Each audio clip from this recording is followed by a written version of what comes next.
Jharkhand Singh boom జిల్లాలో భారీ encounter జరిగింది.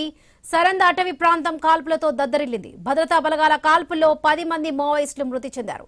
కిరిబూమ్ పిఎస్ పరిధిలో మావోయిస్టు కీలక నేతలు ఉన్నారన్న సమాచారంతో భద్రతా బలగాలు సర్చ్ ఆపరేషన్ చేపట్టాయి.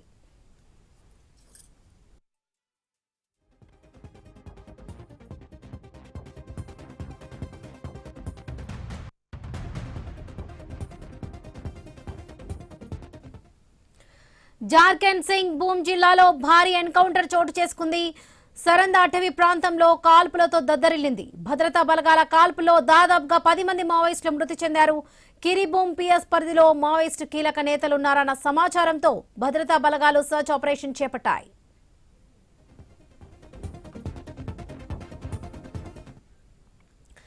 జార్ఖండ్ సింగ్ భూమ్ జిల్లాలో భారీ ఎన్కౌంటర్ చోటు చేసుకుంది. సరంద్ అటవీ ప్రాంతంలో కాల్పులతో దద్దరిల్లింది. భద్రతా బలగాల కాల్పులో దాదాపుగా 10 మంది మావోయిస్టులు మృతి చెందినట్లుగా సమాచారం. కిర్బూమ్ పిఎస్ పరిధిలో మావోయిస్టు కీలక నేతలున్నారన్న సమాచారంతో భద్రతా బలగాలు సర్చ్ ఆపరేషన్ చేపట్టాయి. రైట్, ఇదే విషయానికి సంబంధించి పూర్తి అప్డేట్స్ మా ప్రతినిధి నవీన్ అందిస్తారు. నవీన్.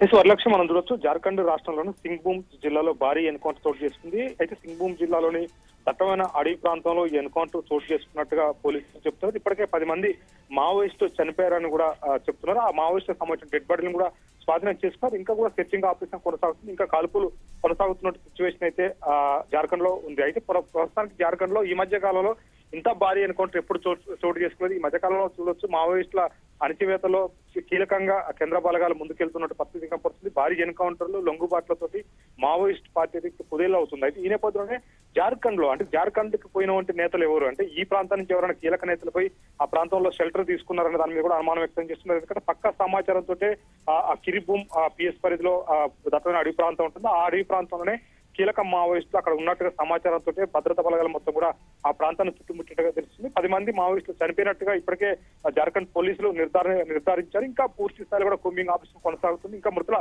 సంఖ్య పెరిగే అవకాశం ఉంటుందని చెప్పేసి కూడా పోలీసులు భావిస్తున్నారు. ప్రధానంగా మనం చూసినట్టయితే ఈ ఎన్కౌంటర్ లో భారీ ఎత్తున కూడా మావోయిస్టులకు సంబంధించిన ఆయుధాలను కూడా స్వాధీనం చేసుకున్నట్టుగా చెప్తున్నారు. ఇన్సాస్ AK-49 లాంటి వెపన్స్ ను కూడా స్వాధీనం చేసుకున్నామని చెప్తున్నారు. ఇంకా ఆపరేషన్ కొనసాగుతున్న సిచ్యువేషన్ ఉంది. అయితే ప్రధానంగా మనం ఏంటంటే ఇప్పుడు మావోయిస్టు కీలక నేతలు ఉన్నారని చెప్పేసి కూడా అక్కడ పోలీసులు భావిస్తున్నారు.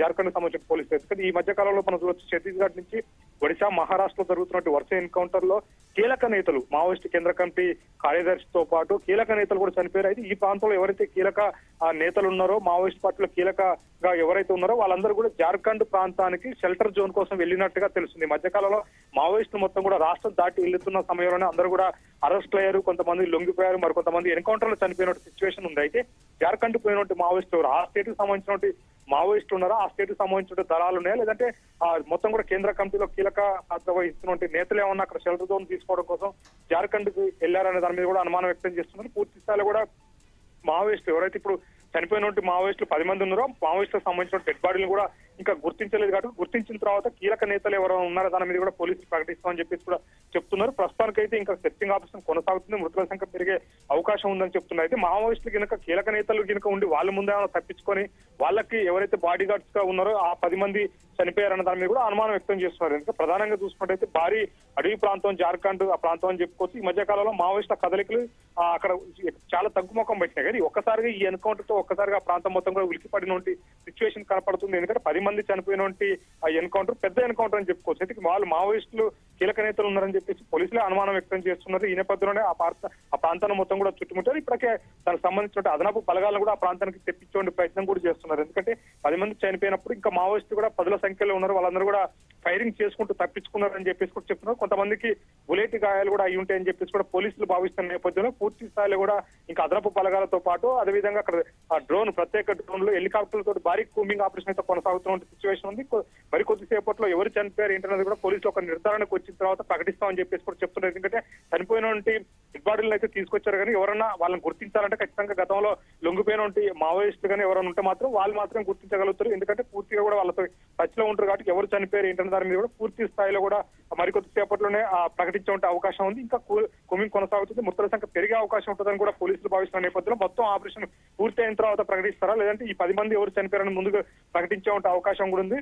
పూర్తిగా కూడా అయితే కీలక నేతలు ఉన్నారని చెప్పేసి కూడా పోలీసులు అయితే ఒక ఇంటి ఇస్తున్న పరిస్థితి అక్కడ కనపడతా ఉంది. Varalakshmi. Right Naveen, thank you.